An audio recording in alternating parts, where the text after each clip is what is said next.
This conference will now be recorded. Okay.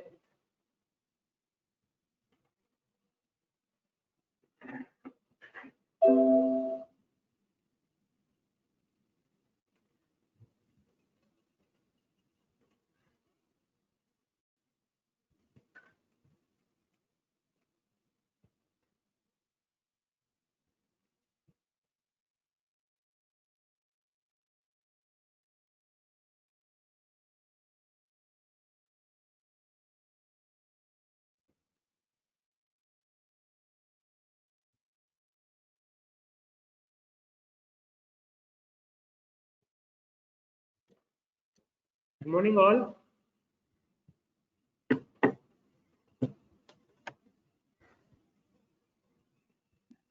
Good morning, sir. In continuation of the class about rhinosinusitis, until now we dealt about acute rhinosinusitis, chronic rhinosinusitis, nasal polyposis, and now we'll be leading to complications of rhinosinusitis. This may come as a form of question, more towards PG rather than UG, but you should know clinical point of view the complications of rhinosinusitis, not simply the sinusitis. Okay. Now coming to the complications, when will you call the complications? See, as long as the infection is confined only to the sinus mucosa, it is called sinusitis. So complications are said to arise when infection spreads into or beyond the bony walls of the sinus. For example, if the maxillary sinus or ethmoid sinus or frontal anything, if the infection is confined only to the sinus within itself, only the mucosa, not invading either the bone or outside the bone to adjacent structures, we call it as a sinusitis usually. And if it goes beyond the infection, then we call usually complications. So in this context, we should also learn about the word sequelae. Sequelae is different from complications. So major, when we call sequelae, when we call complications is what we are unaware of, what we are not intended to get. So complications are more severe than sequelae. Sequelae is nothing but a consequence, next step immediate to the particular infection, which may be anticipated early. So early in the part of any infection, like the sinusitis or any infection, sequelae is nothing but initially next step or next process. Sequelae complication is which is very which we won't expect and which is very rare compared to sequelae, and it is very disastrous compared to sequelae, and which will be occurring long after very long duration. So in sequelae is different from complications in this constant. Now coming to the introduction part, infection is complications are nothing but infection from paranasal sinuses spreads to the surrounding structures. As I said earlier, beyond the sinus or mucosa into the bone or something else adjacent. So, but what is the incidence of complications is rare or more common. Once the after the advent of usage of antibiotics, the complications rate of sinusitis has drastically decreased, because at the site, even after getting a simple cold or nasal blockage or daily discharge, we are going and taking antibiotics even after OTC or the counter or by going to the doctor. So, by the usage of this antibiotic usage, the complication rate has been decreased drastically, although the resistance for the antibiotics obviously increased in these days. So, now coming to the main categories of complications, mainly you should remember these complications of rhinosinusitis can be categorized into three types, mainly, which includes orbital complications, second one intracranial complications, and third one bony complications. So mainly the orbital complications comprise more commonly seen complication, which accounts up to 60 to 75%, intracranial 15 to 20%, and bony the least 5 to 10%. So among the most common orbital complications, we already know there are four sinuses. Which sinus most commonly lead to orbital complications? So it will be the ethmoid sinus which most commonly lead to orbital sinusitis. In the MCQ point of view, those who are interested for easy entrance, this question you may come. The most common source of infection for orbital environment, which sinus So the options may be as usual 4 options. So you should opt for ethmoid sinus because ethmoid sinus is obviously adjacent to the this orbit. It will be in between the septum and the orbit is the ethmoid sinus. So when we go enter into the inside, ethmoid sinus will be adjacent to the septum and orbit in between. So obviously ethmoid sinus will be the source for orbital involvement, which is only just separated by a lamina papyracea. The medial wall of the orbit separates the ethmoid sinus from the orbit proper. So, and the most common source for intracranial involvement is frontal sinus. Obviously, the frontal sinus is above. So, if only the posterior table of the frontal wall bone separates the brain from the frontal sinus. So, there is a chance of involvement of intracranium more with the frontal sinus. You may also get these questions like this. Most common source for orbital involvement comes to ethmoid sinus and most common for intracranial frontal sinus. So now, which sinusitis among the acute and chronic rhinosinusitis, which sinusitis leads to which category of complications? Usually, acute sinusitis mostly leads to orbital complications, and chronic sinusitis usually followed by intracranial complications. Right? Hope this point is clear. So now types, as I said in the previous slide, main categories are orbital and bony and intracranial complications. Again, I depicted here the local complications, orbital complications, intracranial complications, and further descending infections or focal infections, which are less significant here. So local are nothing but the bony complications, which involves either the bone of the frontal sinus or bone of the maxilla or within the sinus, which is unusual for not simply polyp or sinusitis. So orbital complications and intracranial complications. Coming to the local or bony complications, which is mucocele or pyocele, mucous retention cyst, osteomyelitis of the frontal bone and the maxilla. Orbital complications can be categorized into these types: preseptal inflammatory edema of the lids, also known as this. Second one is subperiosteal abscess. Third one is orbital cellulitis, orbital abscess, and fifth are SOS syndrome and OPA syndrome, which will be dealt in the further slides. Intracranial complications coming to meningitis, extradural abscess, subdural abscess, brain abscess, and cavernous sinus thrombosis.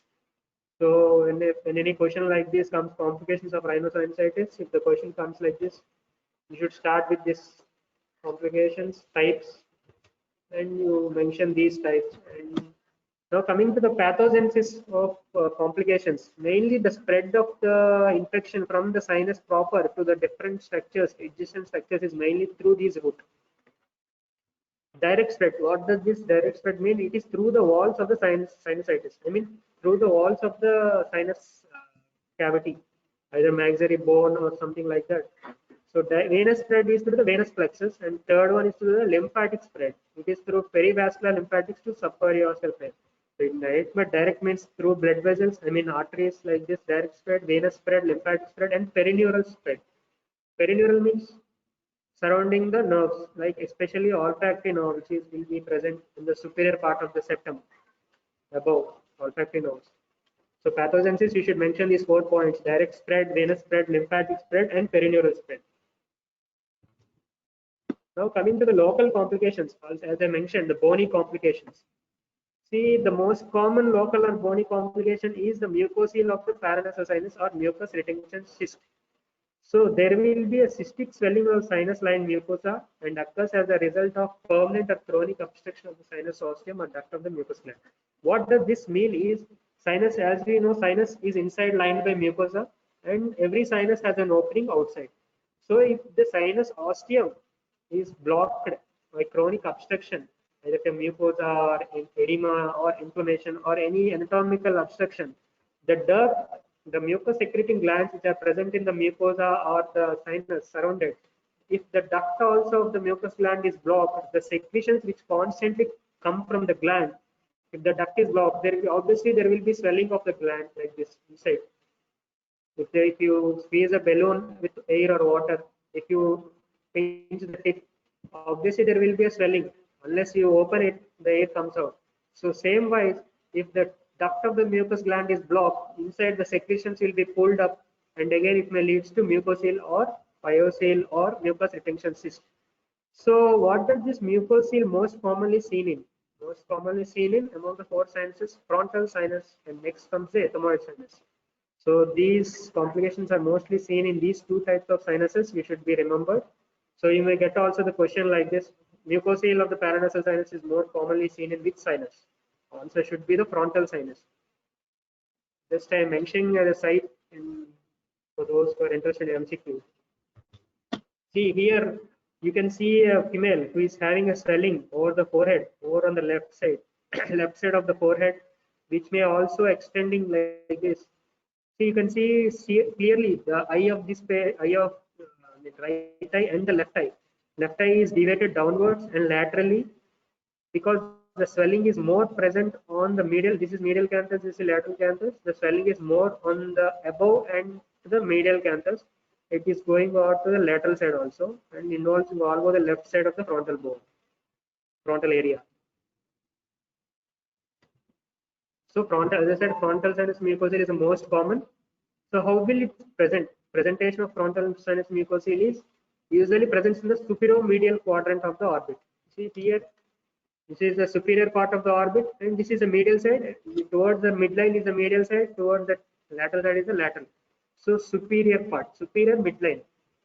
So this superior midline part of the orbit commonly occurs as a result of obstruction of frontal sinus due to chronic disease. As I said, these mucoceles are a result of chronic obstruction either to the ostium or to the duct or blockage of the frontal recess, or which may also this blockage may also occur due to either traumatic or post-surgical. If any patient operated for frontal sinusitis, if the ostium or recess is blocked due to leading to fibrosis, it may also further lead to mucocele. So usually this mucocele, apart from traumatic, post-surgical mucoceles are more common rather than simple frontal sinusitis. So whenever you see a patient like this, with a picture like this, and you had a constant history of chronic sinusitis for a longer duration, you may suspect frontal mucocele in your differential diagnosis. So now coming to the symptoms of frontal sinus mucocele, supraorbital swelling usually above and lateral to the medial canthus. In this picture, supraorbital swelling, medial and lateral to the diplopia may be present due to proptosis. So proptosis here, this is not in the straight line. So obviously the eye is deviated down and laterally. When anything which is pushing, so here the mass is above frontal sinus, it is pushing downwards. As the swelling is medial, obviously the eye will go to the lateral side. From above, the eye is pushed downwards, and due to the medial presentation, it will be going to the lateral side. So due to difference in gaze perception, gaze visualization, this eye looks something and this eye looks something. So obviously there will be two images. We are looking at a particular object, though we are having two eyes. We are getting single image because the vision is aligned like that. If the eye is moved to this one side, due to this, obviously the vision will be distorted and the patient will be experiencing diplopia. So diplopia is the main complaint due to proptosis, and supraorbital swelling and headache is usually confined to the frontal region due to, if the ventilation is obstructed due to the mucocele, obviously the patient will complain headache. Next, signs, coming to the signs of mucocele, proptosis, as I said, and swelling is usually cystic and non-tender, and cell cracking may be elicited. As these usually non-tenderness usually indicates acute infection, maybe either suppurated on chronic infection. So usually this mucocele is non-tender because it is a chronic process. So it takes some years in order to form the mucocele. So usually the swelling is cystic in nature when we touch it, some soft cystic feeling, and non-tender, and eggshell cracking may be elicited. So whenever when we boil any egg, what the sound we'll get, it is almost the sound on the feel of the sound is will be like eggshell cracking.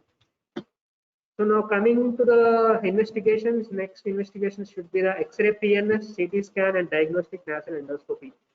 These investigations will be common for anything. So what will you look in the X-ray paranasal sinuses? There will be cloudiness of the affected frontal sinus with loss of scalloping. See here you can see the image of the X-ray paranasal sinus of CT image. There will be loss of the normal scalloped margins. See, there will be usually there will be this scalloped margins will be present. This will be lost, and there will be smooth counter, and will be erosion of supraorbital ridge. See, this is a supraorbital ridge. This here the orbit, and this is the supraorbital ridge, and there is erosion of the supraorbital ridge, and this may also extend to the opposite side, opposite frontal sinus, which is usually interrupted the frontal sinus septum, or it may go posteriorly. So loss of scalloped margins and erosion of the supraorbital ridge and extension to the opposite side. These are the features of frontal mucocele. Now coming to the treatment part, endoscopic sinus surgery with frontal venous clearance and uncapping of the mucocele is the treatment of choice. So usually, apart from medical treatment, the surgical treatment of choice for any sinusitis is endoscopic sinus surgery or FES, functional endoscopic sinus surgery. As is the same with this frontal mucocele also. If the patient is diagnosed with these investigations with frontal mucocele, the surgical treatment of choice is functional endoscopic sinus surgery. FES, you should remember this FES, FPSS. With frontal recess clearance, you should widen. If any fibrosis or anything like this present, you should clear that frontal recess area, and mucocele should be removed from that this frontal sinus. Alternatively, if the approach to the frontal sinus is hampered through the frontal normal endoscopic view or frontal recess through. So alternatively, the external approach is also present, which includes external frontoethmoidectomy or Lynch-Howard operation. So in Lynch-Howard operation, there will be incision extending from the medial side of the orbit along the supraorbital region below the orbital margin like this. From the medial side, the incision will be going toward the lateral side below the orbit, orbital margin. In case of pyocele, a course of antibiotics. Pyocele, mucocele is a sterile. The fluid inside the mucus tension cyst or mucus gland is sterile. You should remember that. So there is no need of using antibiotics. In case pyocele develops with the infection, the mucus inside it gets infected, then you should use antibiotics. Then we call it as pyocele. So unless it is a pyocele, there is no need of giving antibiotics preoperatively. By surgery, before surgery. So obviously, if the patient is complaining of pyocele, usually he will be having the spikes of fever and headache more commonly than simple mucocele. So now another local complication or bony complication is osteomyelitis. So osteomyelitis is involvement of the bone marrow, and the osteitis is just involvement of the compact bone or strong bone. If the marrow if the bone marrow within the compact bone is also involved, it is osteomyelitis. Myelitis means bone marrow. Osteo means bone, simple compact bone. So this osteomyelitis most commonly involves frontal bone or maxilla. So again, you may guess this question: which bone is most commonly involved in paranasal sinuses? Osteomyelitis of which bone is more common? Frontal bone should be the answer. And next comes the maxillary region. So maxillary sinus is osteomyelitis is more commonly seen in infants and children because of the presence of spongy bone in the anterior wall of the maxilla. So apart from this region, presence of spongy bone in the anterior wall of maxilla, apart from this region, usually children and infants, because as I said in the previous class, the sinuses which are most commonly infected are ethmoid sinus and later maxillary sinus, because these sinuses are present at birth. Rather than frontal sinus and sphenoid sinus, these two sinuses, maxillary and ethmoid, are obviously present at birth, and these are more prone for infection in infants and children. Likewise, the osteomyelitis of maxillary bone is more common. Maxillary sinus is more common. So it is an easy way of remembrance, apart from the presence of spongy bone. Now coming to the clinical features of osteomyelitis is erythema, there is swelling of the cheek, lower lid edema, purulent nasal discharge, and fever. These symptoms will be constant. There will be maxillary involvement, there will be swelling of the cheek because the lower lid is in close proximity to this maxillary sinus. So there will be lower lid edema and nasal symptoms, usually purulent nasal discharge and fever. Sinusitis means you should always mention the nasal symptoms first. There is no involvement of sinus without nasal involvement. So that's why the term rhinosinusitis came. So in rhinosinusitis clinical features, you should mention nasal features also, like nasal obstruction, purulent nasal discharge, like this. Though the severity may be different Either the patient may be having more discharge, less nasal obstruction, or more nasal obstruction, less discharge. But nasal symptoms usually concurrently present in any sinusitis patient. So as there is an infection process, the fever usually present in these patients. So as there is involvement of bone, this sequestration or loss of bone may be present in this involvement of osteomyelitis of the bone. Now coming to the treatment part, there is large antibiotic dose, drainage of any abscess and sequester removal. Sequester means dead bone removal should be done. If any abscess present in the maxilla or inside the sinus involving the bone, the drainage of abscess should be done and dead bone should be removed. Now, as I said, osteomyelitis of the frontal bone. This is a 2 marks question or 4 marks question. So you should just pay a little more attention, especially UG point of view. This is definitely a 2 marks or 4 marks question. Osteomyelitis of the frontal bone. It is a local complication or bony complication of the paranasal sinuses, which is the involvement of the frontal bone. Osteomyelitis of the frontal bone. Most often seen in adults, as frontal sinus is not developed in infants and children.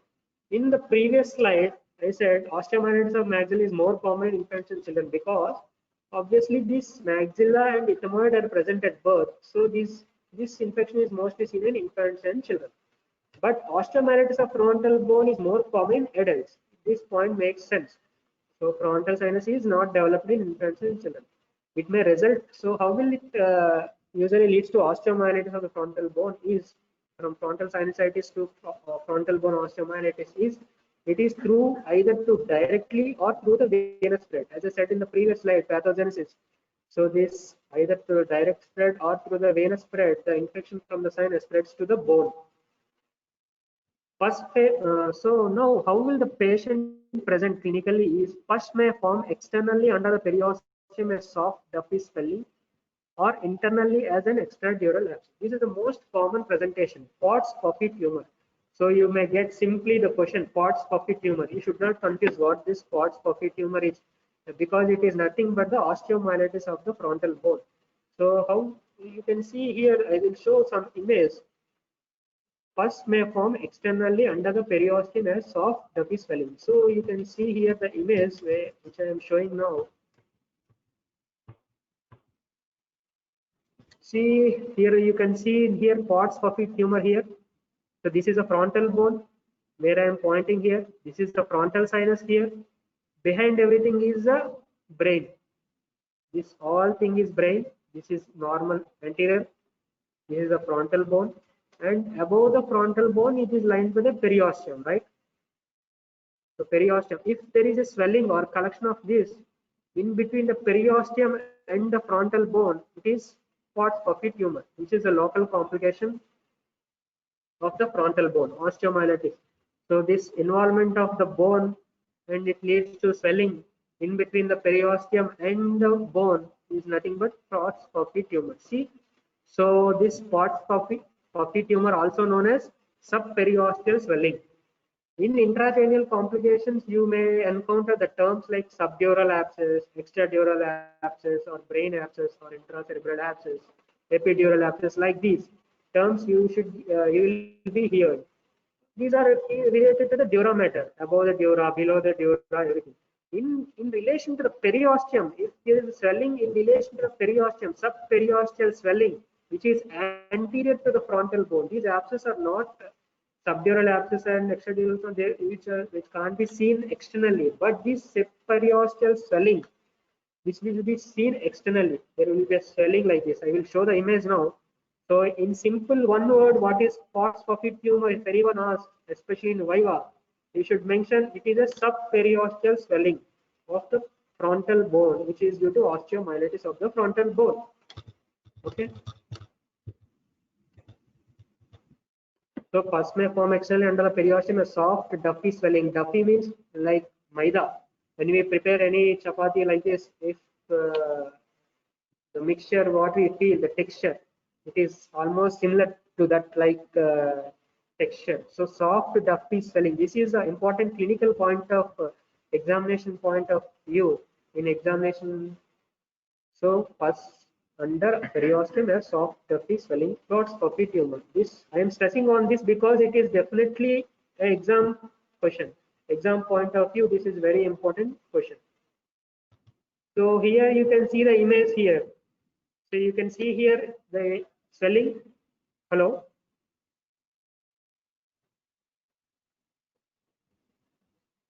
Yes, sir. Here in the frontal region, this is the frontal region, you are seeing a swelling, huge swelling in the frontal region. This is nothing but Pott's puffy tumor, which will be soft, dumpy consistency on pressing. And the patients usually have the features of this frontal sinusitis and pansinusitis maybe sometimes.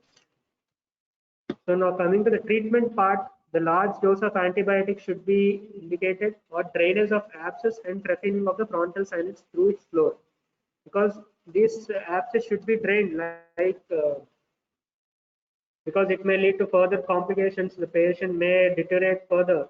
So this drainage should be either done or through the trephination. Trephination means you should be entering into the frontal sinus through the floor. You will be going, giving an incision, horizontal 2 centimeter incision in the supraorbital, medial supraorbital region, and you will be making an opening, and you will be draining all the secretions. And again, you will keep some patent tube in order to drain the secretions. Just like any thyroidectomy surgery, after surgery, in order to, you will keep some drain or tube in order to drain out the bad fluid or blood, everything like this. Once you do trephination, you should be keeping some tube, patent tube, so that ventilation and secretions will be drained, and the recess, frontal recess, everything will be patent. So Pott's puffy tumor is definitely an exam question, so make sure you are aware of that. Sometimes it requires removal of the sequestered and necrotic bone by raising a flap through coronal incision. So this is a corona, this is a Salcedo plane, this is a coronal plane, coronal incision. So if it is not possible to a medical treatment or trephination, it may require a coronal incision like this, and flap raising and directly entering externally and removing the dead bone and necrotic bone and decreasing the infection. So now coming to the next complications, apart from local complications, these are orbital complications, which are more common. As I said, 50 to 70% sinusitis patients, orbital complications are more common. So most of the orbital complications follow infection of ethmoid. As I said, ethmoids are more closely related to the orbit. You may also get this question, which sinus is most commonly related to orbital complications, ethmoid sinusitis. So here, this is the septum. This is the midline septum. This is the lamina papyracea. And this is lateral part, this is the orbit, and this is the eyelids, everything like this. So if the infection is related, so how the orbital complications or infection spread from these ethmoid sinuses is through either to involvement of bone or through veins. Osteitis means involvement of this bone, or through venous plexus. Usually this spread either through osteitis or venous plexus. This infection from ethmoid sinus spreads to orbit. Now, usually these orbital complications can be categorized into 5 types. These are the 5 types, which is based on Chandler's classification. You may also get, if the examiner is interested in asking orbital complications of sinusitis, you should definitely mention this classification, Chandler's classification, which includes 5 types: preseptal, postseptal cellulitis, subperiosteal abscess, orbital abscess, and 5th one is a cavernous sinus thrombosis. So what exactly this orbital, preseptal and postseptal is, you see I am showing the picture here. Preseptal cellulitis. So this is orbital septum here anteriorly, which is curved structure. If the infection is restricted anterior to this septum and orbital globe, it is known as preseptal cellulitis. And if the infection is confined to the globe posteriorly or involving the globe, it is known as behind the septum, and involving the globe, it is known as orbital cellulitis. And if the infection is confined to the medial part, subperiosteal abscess. See, as I said, this is the bone. This is the lamina papyracea. If the infection is limited to the bone and the periosteum of the lamina papyracea, lateral to this, medial to this orbit, this is known as subperiosteal abscess. This is the lamina papyracea and this is orbit. If the infection is limited in between those two, and this is subperiastial abscess. Orbital abscess means within the orbit itself, within the orbit proper. So the infection is in an orbital abscess. And fifth one is the cavernous sinus thrombosis. Cavernous sinus thrombosis, it involves, and it invades the opposite. The infection spreads through this posterior route and involves into the midline structure, cavernous sinus. So it is much beyond. It is not complications. It goes beyond towards almost like intracranial complications. So now inflammatory edema or preseptal edema. Now coming to this individual part, preseptal inflammatory edema of the lips. This is just a reactionary, not actual infection, or this is just reactionary. What we mean, if the patient is having any ethmoid sinusitis or maxillary sinusitis, this edema of the lids, which is a preseptal infection or preseptal inflammation, it is just a reactionary to the maxillary sinusitis, ethmoid sinusitis, or frontal sinusitis. Just like if you're having any injury to your skin or something like that, you will be seeing edema surrounding that region. Edema and surroundings are the injury part. So likewise, if there is any maxillary or ethmoid sinusitis, the surrounding structure or orbit, which is in more close vicinity, it will also be involved. And if this involvement is in the form of edema of the lids, so it is just a reactionary. So there will be no erythema or no tenderness like that, no pain. Eyeball movements will be normal. Vision will be normal. So in which infection, which lids will be common? Upper lid is more involved in frontal sinus, lower lid in maxillary sinus, and both lids in ethmoid sinus. Ethmoid sinus is more medial, no? So it's more to orbit. So both lids will be involved in ethmoid sinus. See, you can see the picture here.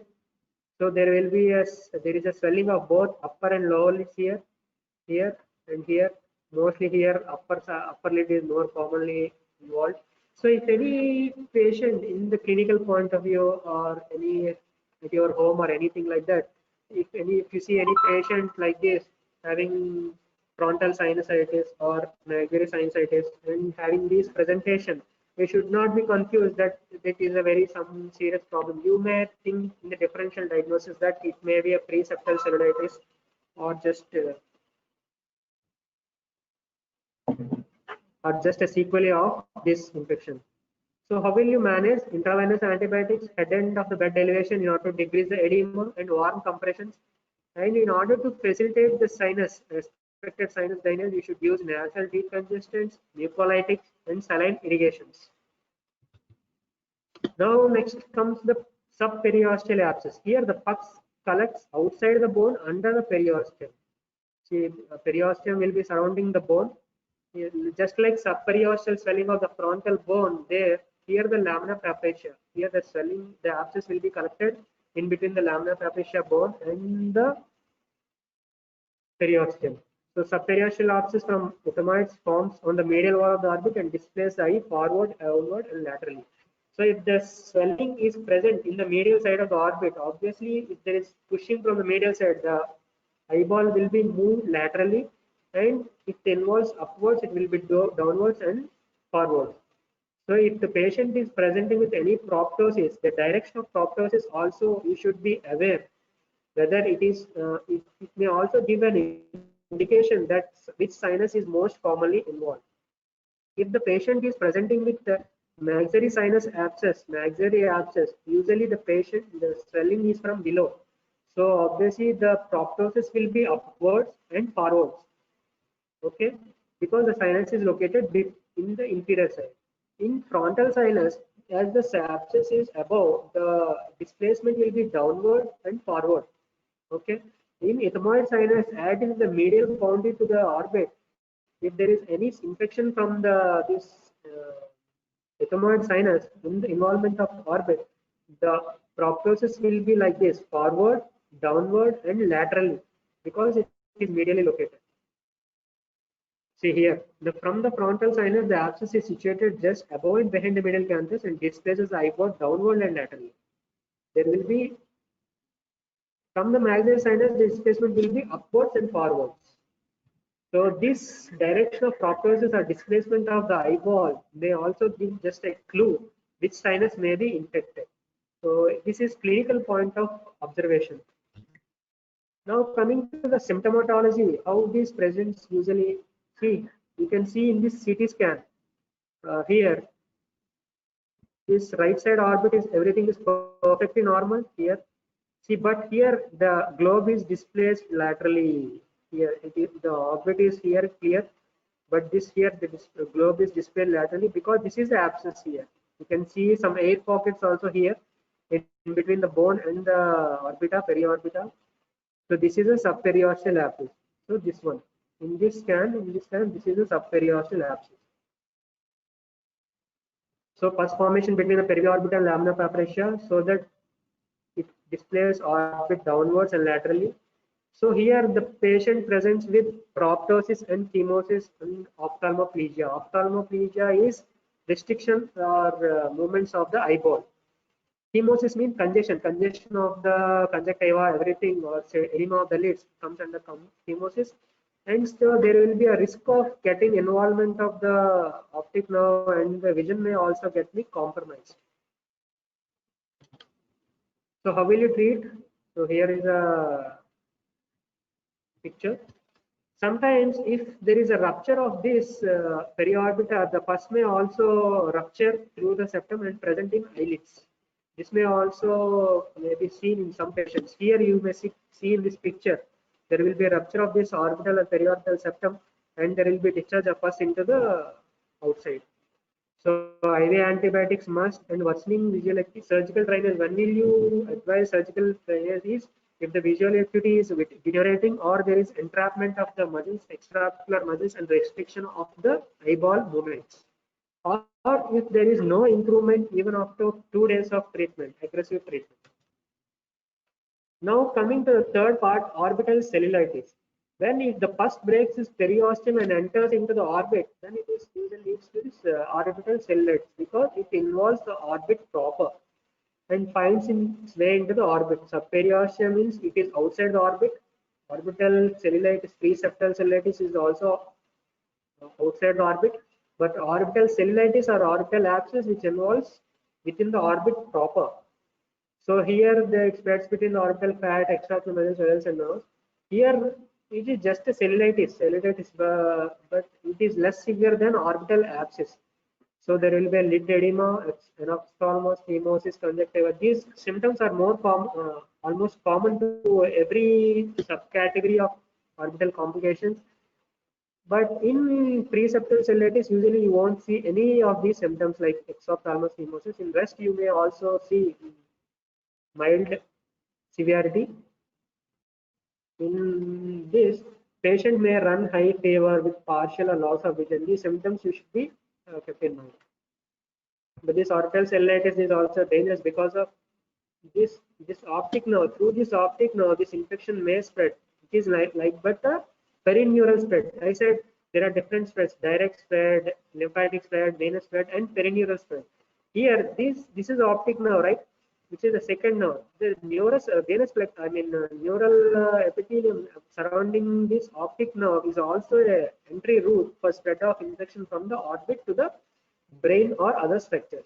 So perineural spread is like this way. So orbital cellulitis or orbital abscess may spread to intracranium, which may lead to meningitis and cavernous sinus thrombosis through this optic nerve neural plexus. So orbital cellulitis is a post-septal infection, eyelid edema, erythema, proptosis, chemosis, everything will be common. Usually there will be no visual impairment or no discrete abscess like that. Only there will be a swelling like that will be present, but no discrete abscess will be present. If you have any fever, visual impairment, everything like that, you may suspect orbital involvement, orbital abscess. If you see any scan and patient is presenting with visual impairment and fever and everything, restriction of extraocular muscle movement and everything, you may suspect orbital abscess. See, you here the patient, you see more severe swelling, erythema, everything. Inside the periorbital and drain is the intracranial. Orbital cellulitis here. See here, there is no clear-cut pus-like thing. Just there will be huge edema, which will be hard in consistency. Sorry, half to firm in consistency because of the cellulitis nature. As usual, the treatment concentrates on facilitating the sinus drainage through nasal decongestants, mucolytics, and saline irrigations. Medical therapy is like intravenous antibiotics in order to decrease the edema, head end of the bed elevation, warm compresses, everything. If the, as usual, if the visual acuity is deteriorating or there is no improvement of medical treatment, surgical drainage should be considered. Orbital abscess usually forms along the lamina papilla or the floor of the frontal sinus within the orbit proper. Features will be same as of the orbital cellulitis, but with more severe involvement, like involvement of extraocular muscles, presence of fever, and everything like that. Visual impairment, everything will be seen. See here, you can see the picture here. There will be pus formation within the orbital tissues. So there will be exophthalmos, chemosis, everything. Ophthalmoplegia, because of the press, there will be restriction of the extraocular movements, and involvement of the optic nerve leads to visual impairment. And there is also risk of irreversible blindness due to involvement of the optic nerve. Can be trained if they is severe enough. This orbital abscess can be drained through eyelid by giving an incision just in the eyelid here. You may drain the pus abscess here, and patient may get relieved of this infection. So how will you approach? Lynch incision. As I said, there will be incision extending from the middle, superior middle orbit to the lateral side. This much you may know it is enough for easy point of view. And another is the superior orbital fissure syndrome and orbital effect syndrome. What is this? Especially if there is involvement of the sphenoid sinus, you may get affected the superior orbital fissure. So this is the superior orbital fissure here. This is the orbit here, orbit, and behind the orbital walls you will be seeing a opening here, and all the cranial nerves will be here. Optic canal, optic nerve, superior band, third, fourth, fifth, everything will be. This is the superior orbital fissure. If there is involvement of these openings and the nerves are affected, then we call as superior orbital fissure syndrome. You may also get a simple 2 marks question here. This is also an important 2 marks question. You may get a simply orbital effect syndrome or superior orbital fissure syndrome. So the first point you should mention is it is a sequel, or it is a complication, orbital complication of sinusitis, which is most commonly as a consequence of acute sinusitis complication. So especially the involvement of frontal sinus, because depending upon the involvement of which nerve involved here, the symptoms of the patient will present. So usually the symptoms will be deep orbital pain, frontal headache, progressive paralysis of 4, 3, 3, 4, 6 cranial nerves, and involvement will be in the order 4, 6, 4, 3, and 6, 3, and 4. So if the orbital effect syndrome, if the involvement of second cranial nerve and B2 part of fifth cranial nerve, along with these cranial nerves, it is known as orbital effect syndrome. So apart from 3, 4, 6 cranial nerves, if the second nerve and B2 also involved, it is known as orbital effect syndrome. These syndromes are important both in Viva point of view and 2 marks questions. So make sure you know these syndromes. Okay.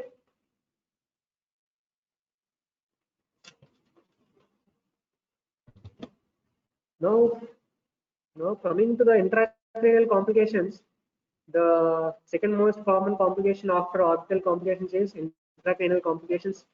Frontal, ethmoid, sphenoid sinusitis are closely related to the anterior fossa. So again, like orbital complications, intracranial complications can be categorized into 5 types: meningitis, extradural abscess, subdural abscess, brain abscess, cavernous sinus thrombosis. As I said, subperiosteal abscess is Pott's puppy tumor.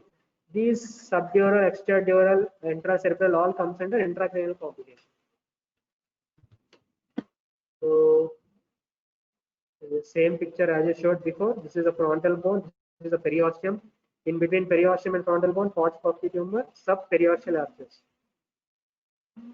In this frontal bone, and this is a dura mater, and below the dura mater, subdural abscess, subdura. And within the brain itself, this is the brain abscess. If there is involvement of the meninges like dura mater, arachnoid mater, pyomater, this is known as meningitis. If there is infection in between the bone and the dura, it is known as extradural. Extradural means outside the dura. In between the bone and the dura, extradural abscess. These spots of a tumor either may present anteriorly or behind also, usually from the frontal sinus. If it is encroaching anteriorly, usually present as spots of a tumor. If it is infection of the frontal sinus extends behind towards the dura, it is known as extradural abscess. So now coming to the meningitis in intracranial complications, most common intracranial complications of sinusitis is meningitis. In orbital complications, most commonly you will see preseptal cellitis and orbital cellitis. Here meningitis is the most common intracranial complication. Usually any intracranial complication of meningitis, usually you will be seeing these symptoms: headache, meninges, fever, cranial paralysis, everything. Here, if you suspect any intracranial complication in a sinusitis patient, these signs will be helpful, like Brudzinski sign and Kernig sign.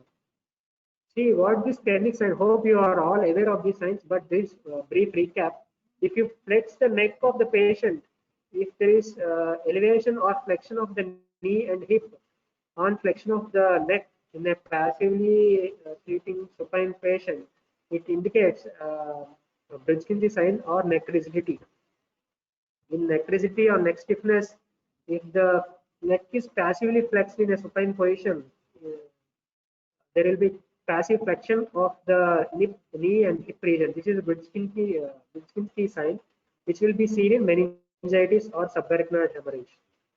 And similarly, Kernig sign is if the patient is made to sleep in the supine position, relaxing position, if there is a flexion at both hip region, this region, and there is a flexion at knee region.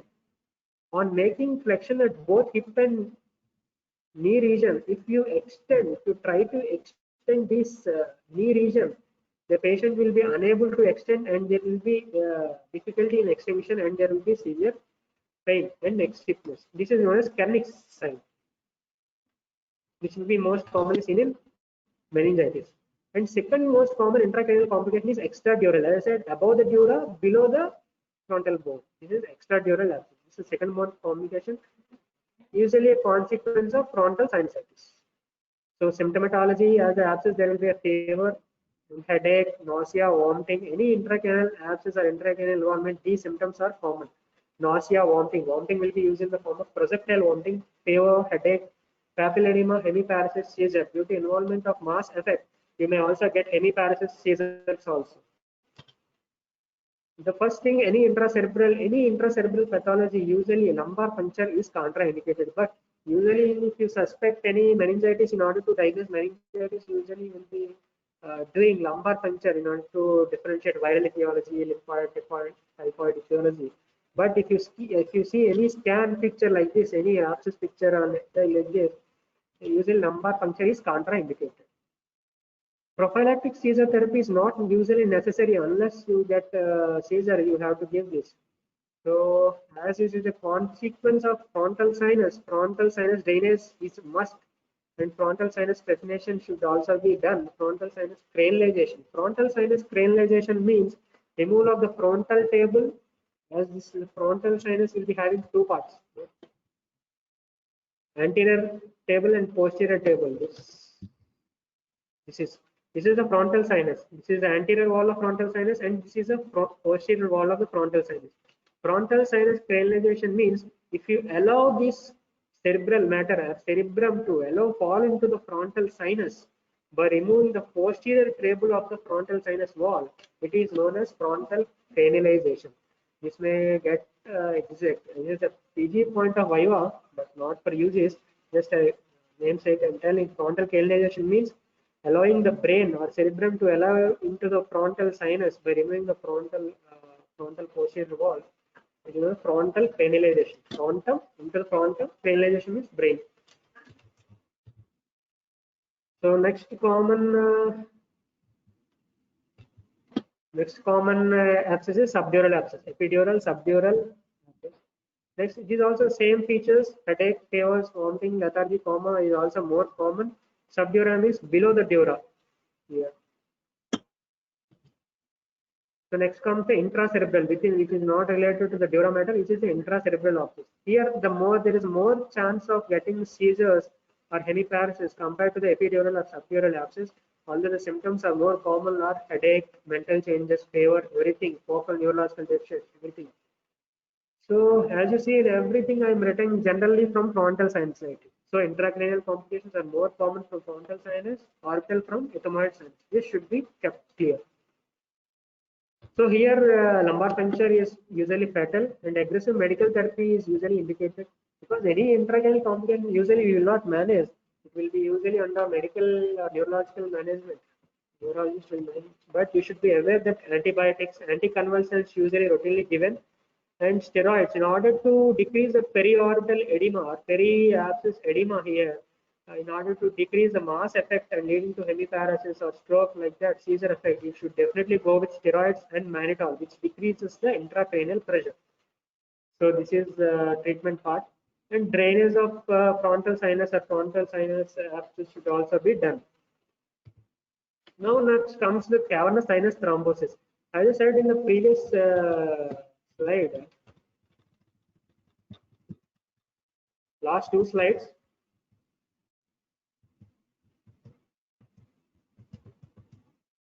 So infection from this orbit, if it goes posterior likely this, and it spreads to the opposite eye and it also involves the cavernous sinus, it is usually due to cavernous sinus thrombosis. It infects spreads further. So if the infection of paralysis orbital complication can cause thrombophlebitis of the cavernous sinus. So if there is involvement of the cavernous sinus plexus or veins within the cavernous sinus is nothing but a venous plexus. It is a group of venous plexus. So if there is involvement of infection from these sinuses, it leads to cavernous sinus. As you know, anatomy of cavernous sinus is also important, and this is another foremost question, especially UCs. You will be getting simply cavernous sinus thrombosis. So what are the questions? Cavernous sinus thrombosis, superior orbital fissure and orbital effect syndrome, and Potts-Puffy tumor. These are definitely 4 marks or 2 marks questions for UG point of view. So these questions should be kept in mind. So as cavernous sinus are laterally bounded by certain nerves, which is the second nerve, third nerve, fourth nerve, and V1 and V2. And in the medial part of the cavernous sinus, you will be having internal carotid artery and abducens nerve. So because of this infection, cavernous sinus involvement, these nerves will be obviously involved. So which nerves will be involved? Third nerve, V1 and V2, and 6 nerves will also be involved. So as there is infection, thrombosis, usually will be getting chills and rigors, swollen eyelids with chemos and proptis of the eyeball. Here, the distinctive feature between other cellular orbital complications in cavernous sinus thrombosis is, in cavernous thrombosis sinuses, usually both eyes are involved because it is a midline structure infection from here. One eye will be spreading to the midline, and through that it will be spreading into the opposite eye also. So, and cranial nerve involvement 3, 4, 6 get involved individually and sequentially, causing total ophthalmoplegia. Ophthalmoplegia means restricted eye movements. Pupil will be dilated and fixed, and sensation in the V1 distribution. V1 means ophthalmic division, which will be supplying like this part. So there will be sensation decrease on this region also. So strict antibiotic usage should be followed in order to decrease the devastating complications. IV antibiotics should be done, and drainage of the infected sphenoid and ethmoid sinus should be done. So final recap: difference between orbital cellulitis and cavernous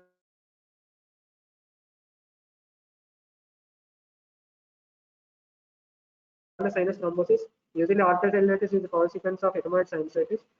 Cavernous sinus thrombosis not. It may also get infection from nose, orbit, ear, or pharynx. So this point should you make clear, not only from the sinuses. CST may also come from this nose, because dangerous area of nose, you all know dangerous area of face. What is the dangerous area of face? Which is the lower part of the nose and the upper part of the lip. This region is the dangerous area of the face. So see, just simply pricking your nose or upper lip region in a susceptible patient, make sure susceptible patient with your nail, this infection may spread and cause cavernous sinus thrombosis. That devastating it will be. So apart from this dangerous area of face, nose, orbit, pharynx, everything. Onset usually in orbital cellulitis, the onset will be slow, starting with edema of both leaves. But in cavernous sinus thrombosis, the patient will be severely deteriorated. The onset will be abrupt or acute onset with high fever, chills, edema, everything. Coming to the cranial nerve involvement in orbital cellulitis, it will be involved. All the cranial nerves will be involved concurrently with complete ophthalmoplegia. But in cavernous sinus thrombosis, it will be individually involved. As I said in the previous slide, 4, 6, 4, 3, 6, 3, 4 cranial nerves will be involved. As I said, in that order, it will be involved. And later followed by second nerve and even nerve. Laterality, often it involves only one eye, but in cavernous sinus thrombosis, it involves both eyes. So CST is a very important form of question. It involves both eye, and involvement of cranial nerve, it involves individually. These points you should make sure and write in your answer. Apart from sinuses, the infection may also spread from other regions like nose, orbit, everything. Now coming to the other complications, descending infections. In suppurative sinusitis, the infection from the sinus may spread to the local like ear or pharynx or everything like this. So it is known as descending infection. From the sinus, it will go into the pharynx or larynx or trachea. So under clinical point of view is if there is infection of the lateral pharyngeal bands behind the posterior pillar or lateral pharyngitis, it may indicate chronic sinusitis. Focal infections means involvement of this sinusitis may act as a focus of infection for certain skin diseases also involving polyarthritis like this. It is like more like a syndrome. As I said, Cartesian syndrome, situs inversus, everything will be there. No? Like this sinusitis will be a part of those syndromes and skin diseases. These are the complications of his over.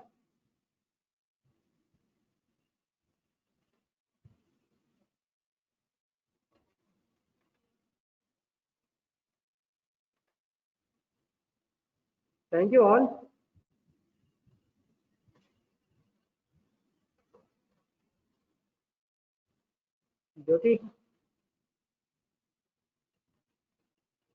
Jyoti Prakash. Okay, guys.